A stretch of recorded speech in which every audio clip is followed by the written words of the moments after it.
Assalamu alaikum wa rahmatullahi wa barakatuh. Welcome, dear viewers, to another live program, Huda Tonight, and I'm your host for the evening, Junaid Dar. I'd like to take this opportunity to thank Allah subhanahu wa ta'ala for giving us this beautiful opportunity to spread His beautiful deen. And I'd also like to thank all the viewers for their continual support in making this program a success that it is. Brothers and sisters, we have two fantastic segments.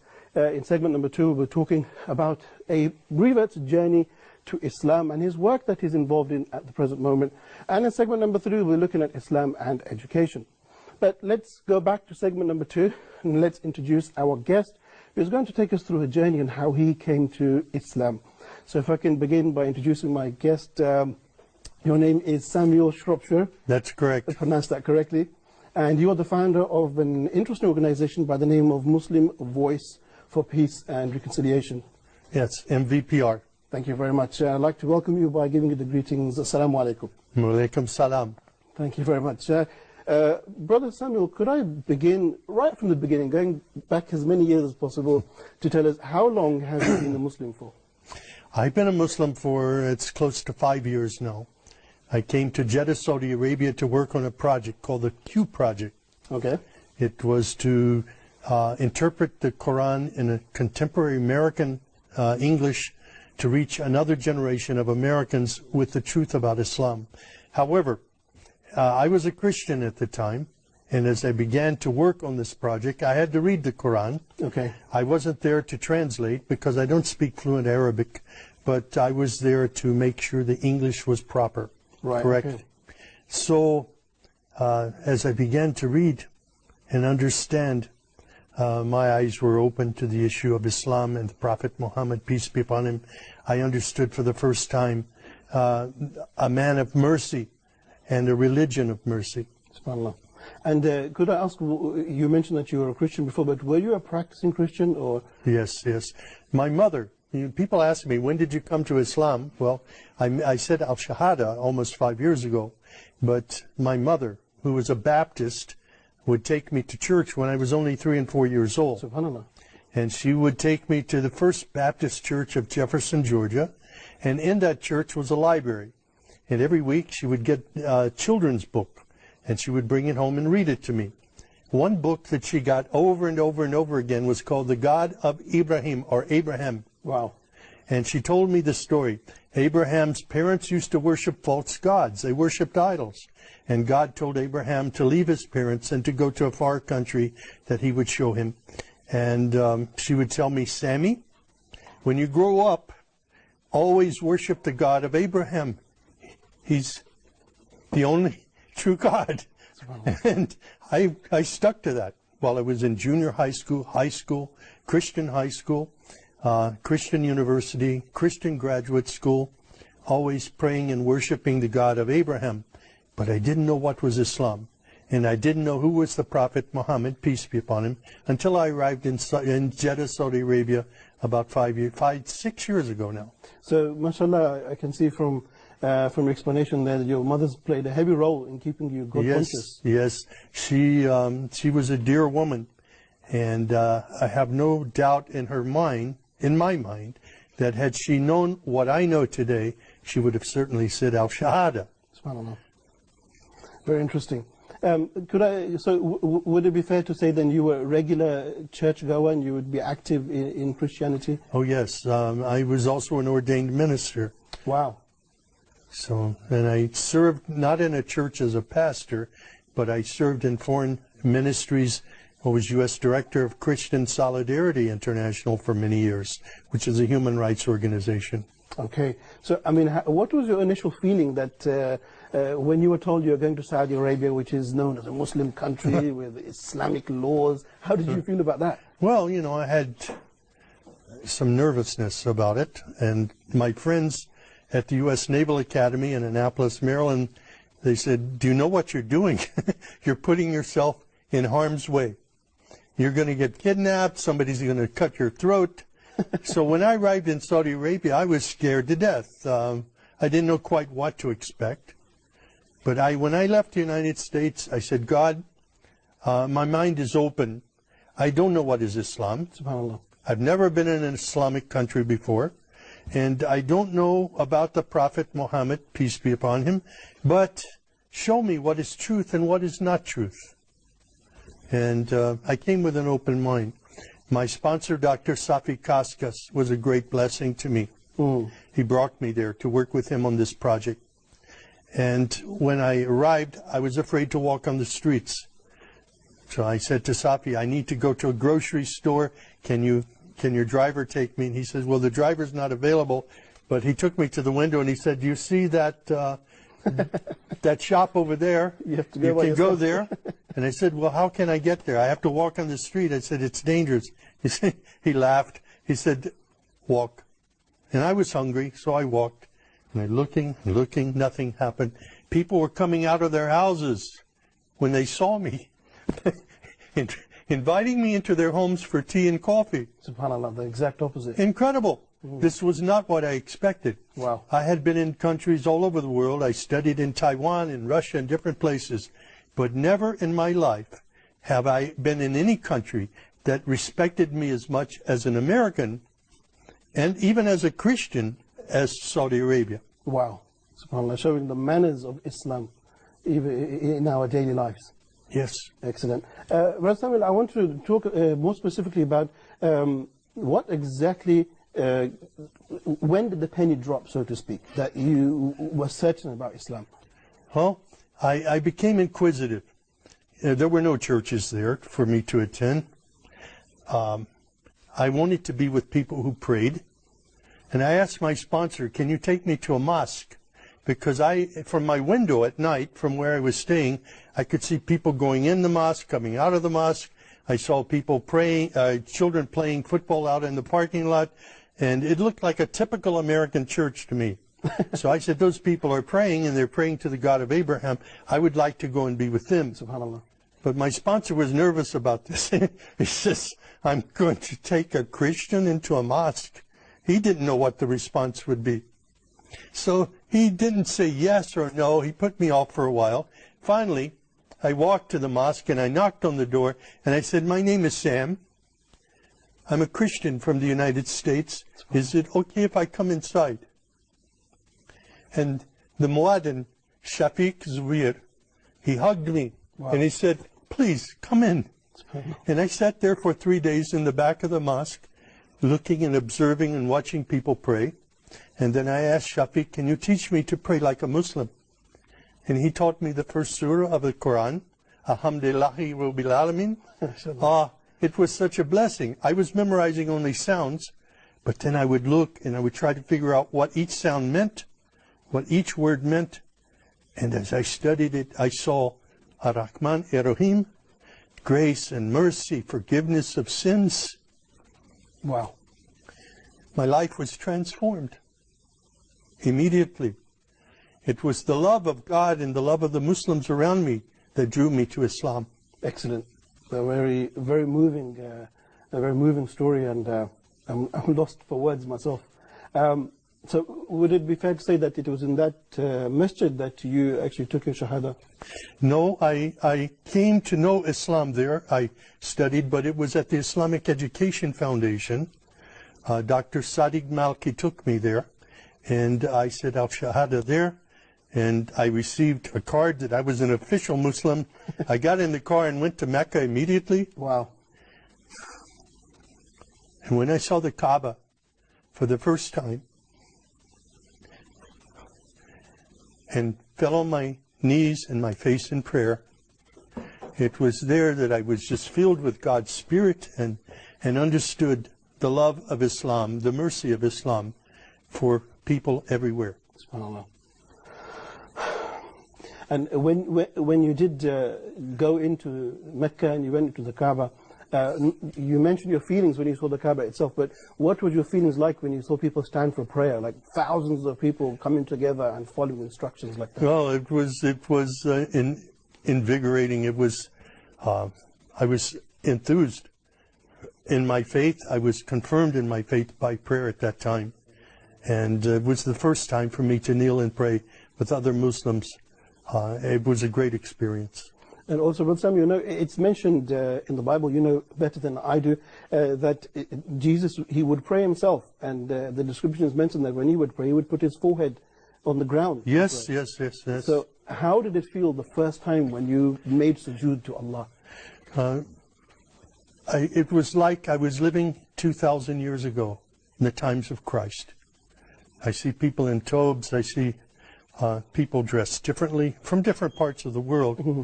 But it was like going through a time warp, actually, and feeling in the desert, in the times of Christ, but at home and whole and forgiven and loved. Okay. Very nice. And Brother Samuel, many Christians may see this and see that you've gone astray from the teachings of Jesus and you're following an Arab or somebody who's far away. But do you feel you are further away from Jesus or you are closer to Jesus? I've never loved Jesus Christ more in my life than I do now as a Muslim. SubhanAllah. I will say this, that my Muslim friends too refer to themselves as followers of Jesus. And this is a great experience to see Jesus through the eyes of Islam. Jesus, who is called in the Quran the Christ, the Messiah of God, who is born of the Virgin Mary. Sometimes Christians will ask me in the United States, it's not the same Jesus. I said, well, how many Jesuses are born of virgins? This is the same Jesus Christ. And Christians need to understand what is truly Islam. I was totally misled by what I saw in news reports in the West before I came to Saudi Arabia. What advice would you then give to especially American Christians at this moment in time from your experiences? Well, I know that millions of American Christians are taught, as I was taught when I was 3 and 4 and 5 years old, that there's only one God, the God of Ibrahim. And we need to worship that one God. It's repeated in the Old Testament of the Bible. Hear, O Israel, the Lord your God is one God. Jesus echoed those words in the New Testament. Hear, O Israel, the Lord your God is one God. And these are the words of Islam as well. We need to stop and think, because Jews, Christians, and Muslims all claim to worship the God of Abraham. We should be talking to one another. We should be interacting with one another so that we better understand each other. It's okay to have differences. There are differences. Of course. But we need to understand those who worship the God of Abraham should have a special love and appreciation for each other. And this very concept of interfaith dialogue, I know you're involved in that, but we'll come to that in just a few moments. But I want to ask you some more questions about your journey to Islam before we come over to what you do. So you embraced Islam, alhamdulillah, and as you've mentioned, it was a very emotional journey. What was the response like when you went back to the States and told your family? This is the surprising part. I was a Quaker Christian. I never expected, I expected to have some stiff resistance to my becoming a Muslim. There's actually, the Quakers that I'm associated with, okay, they signed a contract with the local Muslim society that Muslims could come and pray in the Quaker meeting hall every Friday for Juma. Okay. So this was unusual. I didn't expect this. I didn't expect to be invited by St. Mary's Catholic Church to come and talk about my journey to Islam. Wow. This happened only a few months ago. And I went and I met with the leaders of the church. I spoke. I talked to them about the virgin birth of Jesus in the Quran. Virgin Mary is very important to Catholics. And I talked to them. I read from the Quran about the virgin birth story, the announcement by the angel. And it was amazing. Tears in their eyes. Wow. And they would say to me, we never knew this about Islam, that there are 2 chapters dedicated to the Virgin Mary and her family. And that Jesus is mentioned over 100 times, Isa, in the Quran. And that Jesus did many miracles, raising people from the dead. That he was a man without sin. that he was a man of great compassion, just as described in the Bible, that he was prophet, Messiah, the Christ, that he was raised up to God, and Jesus is coming again. Wow. When I tell them it's impossible, Muslims can't believe this. You're not telling us the truth. But I was able to communicate that I was telling them the truth. Then they said, where can we get a Quran? These are the leaders of the church. I had them in the car, but I didn't bring them in. I didn't want to use that as a barrier. But they all followed me out to my car to take Qurans from my car. SubhanAllah, and this is you teaching the word of Allah inside the Catholic Church. Inside the Catholic Church. Not only St. Mary's, but St. John's Catholic Church in Westminster and different places. I'm invited often, even in evangelical churches, to come and talk about the Jesus of the Muslims. Okay. And have you had anyone wanting to embrace Islam or come close to embracing Islam? One of my former classmates from Bob Jones Academy came to Islam. Oh, Allahu Akbar. And there are others who are seriously considering now. As I planted seeds, I haven't been too aggressive, but we're doing dawah. That's one of the ministries of Muslim Voice for Peace and Reconciliation. Okay. We want people to understand what is Islam. Okay. Excellent. I want to get some of your feelings and emotions with some of the rituals with Islam. How do you feel when it comes to praying 5 times a day? Is it a difficult task? Or I thought it would be, but I live right near the mosque. I walk there 5 times a day, or I pray at other mosques when I'm in other parts of the city of Jeddah. And I pray on my own when I'm traveling, in my hotel room, or in my family's home in Slovakia. Okay. My wife and daughter live in Slovakia. So it hasn't been nearly as difficult. It's only a matter of setting up, establishing a habit to serve God in the way He wants to be served and worshipped. Excellent. And what was your first response, and still to this day, of hearing the recitation of the Holy Quran? First, let me say the call to prayer from the local mosque was it's music to my ears. It was compelling. It was beautiful. Wow. Especially when I knew the caller to prayer who was instrumental in my coming to Islam, Shafiq Zubir, who was from, his descendant from Rohingyas from Myanmar. Wow. So Shafiq and I are very close. But when I hear the Quran recited, it's miraculous. It's transforming. And I'm very grateful now to be a part of a historic faith that is known for its mercy and not its violence, which is mischaracterized by Western media. Of course, of course. Another ritual inside of Islam that every Muslim, male and female, must perform is the holy month of Ramadan, where we have to fast. And I had a friend some years back who embraced Islam just a week before Ramadan. And he had the momentous task of fasting for 30 days. He went through shock. He went through shock, but he loved it. That was the amazing thing. What was your response? The first Ramadan was difficult for me. 30 days. Sunrise to sunset, no food, no water. My body went through a period of shock. But the next year was easier. The next year was much easier. And now I look forward to Ramadan when I can, fast and worship God in this very important way.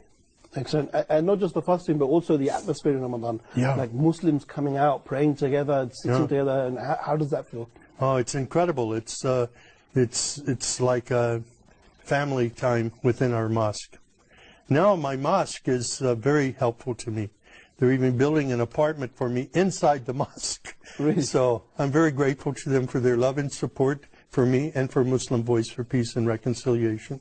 Excellent. On that note, let's move over to the work that you're involved now. MashaAllah, you are giving back to the world, to the Muslims as well as the non-Muslims in your organization. If I could read out in full, Muslim Voice for Peace and Reconciliation. Could I ask you to just give us an introduction into this beautiful organization? Sure. And you are the founder, correct? That's correct. Yeah. We'll have our first board of directors meeting coming up next week. We're filing for 501c3 recognition, that's nonprofit recognition, with the IRS in the United States. Okay. So we're a new organization, and it's been based upon 2 years of travel by me, looking and fact-finding trips into Myanmar, Bangladesh, and other countries, Bosnia-Herzegovina, Albania. I want to know what Muslims are facing in various parts of the world. Okay. I traveled to Sudan, and I have 35 years experience in human rights work. Okay.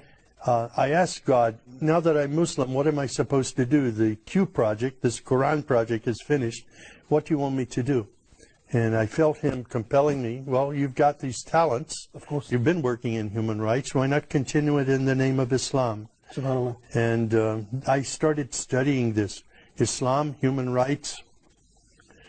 I found that one of the oldest human rights documents in the world was dictated by the Prophet Muhammad himself. SubhanAllah. It's called the Constitution of Medina, or the Charter of Medina.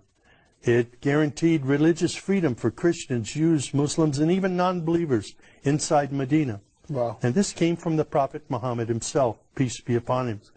We have a great opportunity now, based upon past experiences in working with U.S. Congress, Senate Foreign Relations Committee, House Committee on Foreign Affairs, with the U.S. State Department, United Nations, and based upon my experience with the British and Canadian parliaments, of organizing fact-finding trips into various countries, taking congressmen and members of parliament with me to look at the problems Muslims are facing today and to garner their support in making life better for Muslims around the world. Excellent, very nice. And Brother Sami, one of the most, I would say, one of the most important subjects when it comes to human rights is the Muslims of Palestine, in particular in Gaza and the West Bank. And I know you've been involved in this and you have lots to say on this, and I would really like to hear what is your involvement in this project?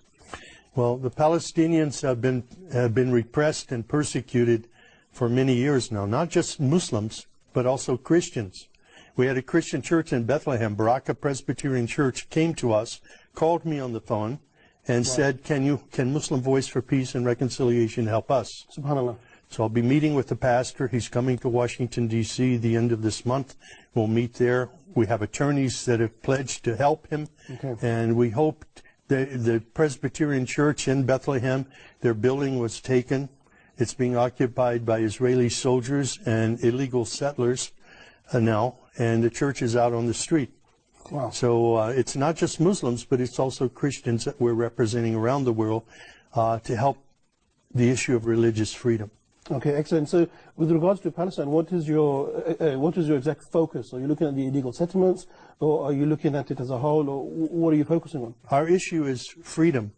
Freedom for Palestinians.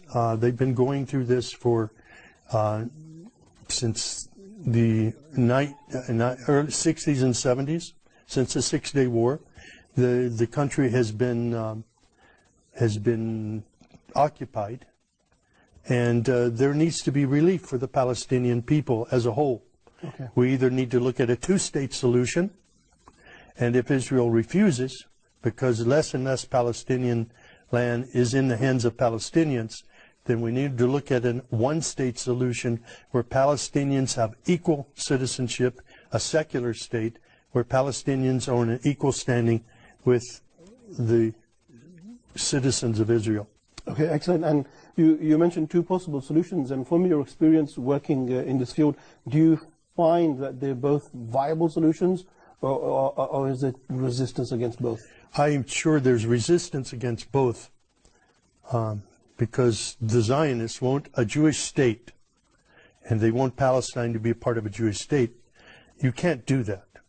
There will never be. The Palestinians have occupied this land for over 1,000 years. They've been there, and they deserve, many of them are more genetically Jewish or Semitic than Jews who've been brought from Russia and other parts of the world to live there. Interesting that. So we need to work with all the people who are living there. We have the support of Jewish Voice for Peace. Many people, Jews in the United States, are anti-Zionist, and they want freedom for Palestine. They're working very hard for that. So we formed a coalition, Christian, Jewish, and Muslim groups working together on behalf of Palestinians. And if I could ask, have you been yourself to Gaza or visited Masjid al-Aqsa or any of those places? I haven't been in Gaza. In 1971, when I graduated from university, my mother gave me a trip to Palestine as a graduation gift. Wow. And I went to Israel and Palestine. I visited the Holy Land as a Christian.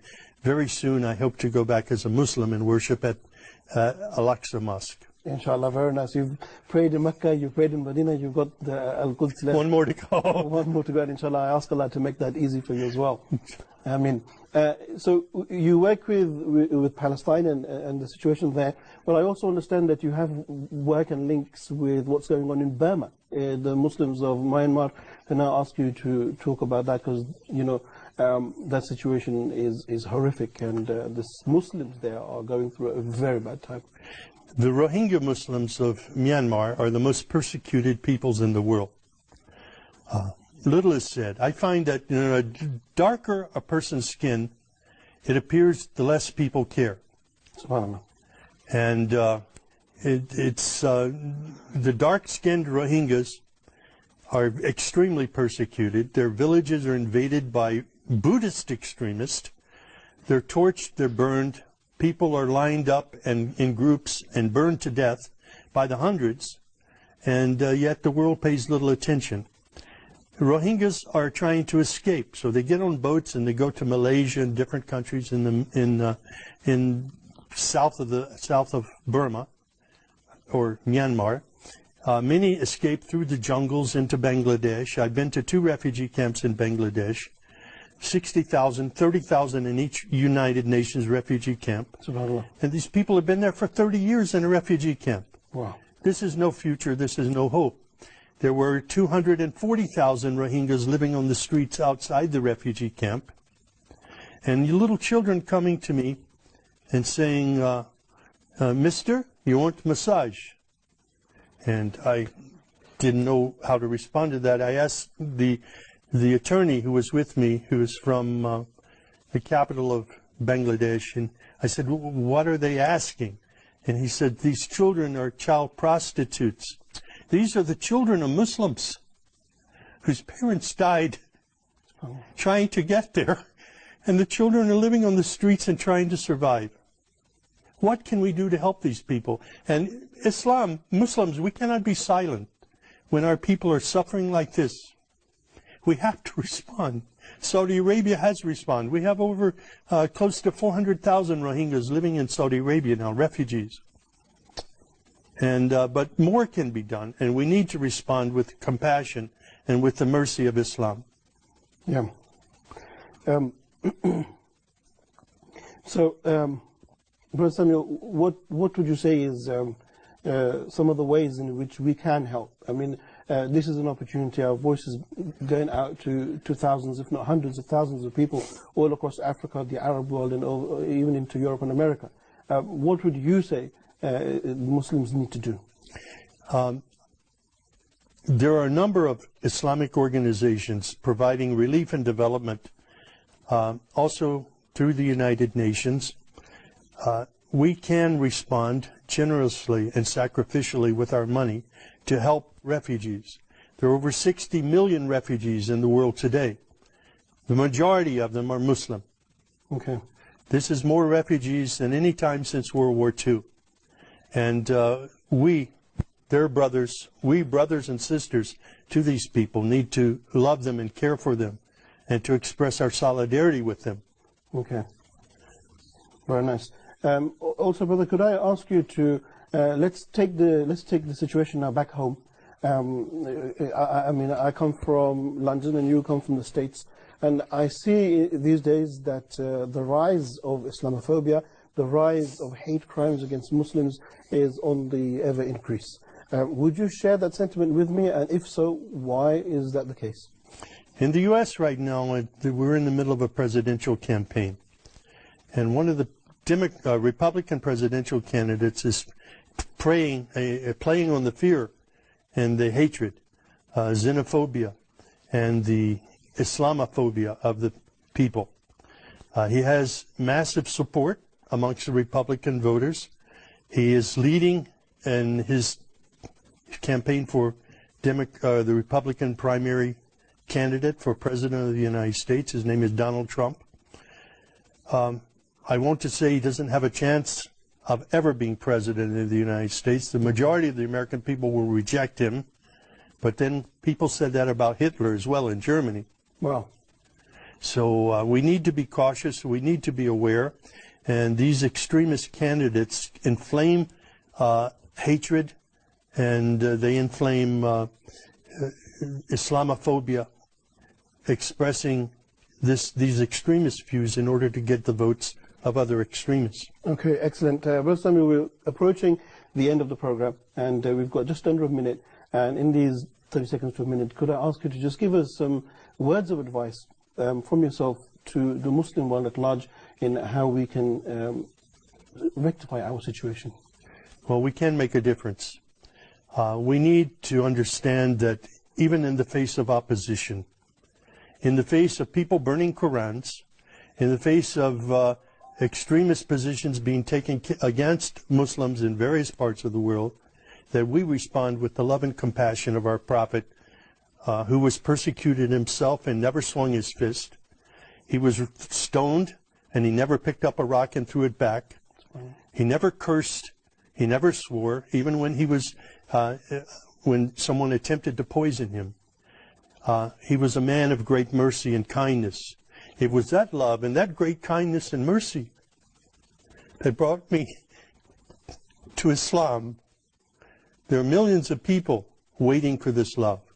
And Islam needs to be known for what it was originally, not extremism and terrorism. I'm convinced now that 10% of people in all religions, whether it's Christian, Muslim, or Jewish, are fanatics and a little bit crazy. Okay. Maybe a whole lot crazy. And they present this hostility. This is not Islam. Okay. Thank you very much, Brother Samuel. We have come towards the end of the program. And I, myself, in this hour have been on a roller coaster of emotions. But I'm very pleased and I'm very honored to have spent this time with you. And I hope Allah subhanahu wa ta'ala gives you the strength to continue with your work and for you to make a massive impact in this ummah of Muhammad sallallahu alaihi wasallam. Thank you very much. I'm very grateful to be here with you this evening and to be able to share with your audience about what Allah, God, has done in my life, the tremendous changes that have taken place. Thank you very much. I'm sure the pleasure is ours. On that point, I would like to conclude by saying Assalamu alaikum. Jazakallah khair. Thank you very much. Dear viewers, we've come to the end of segment number 2 here on Huda tonight. SubhanAllah, what can I say? My words cannot summarize the feelings and the emotions that we both went through in this hour, looking at Brother Samuel's journey to Islam and how his mother played a vital part in him coming to Islam, subhanAllah. And then look at that, 5 years into Islam, and he is working passionately with all his energy, looking at the Muslims of Burma, the Muslims of Palestine, the Muslims all over the place. And yet we, as born Muslims, what have we done? What effort have we done to rectify the affairs of the Ummah? What is our contribution? My dear brothers and sisters, we're going to take a very short break. And in this break, I want every single person to sit down and to think about their contribution to the Ummah of Muhammad sallallahu alaihi wasallam. If you don't have much to respond to that, you need to make some changes in your life. So we'll take a very short break here and then join me in segment number 3. Assalamu alaikum wa rahmatullahi wa barakatuh.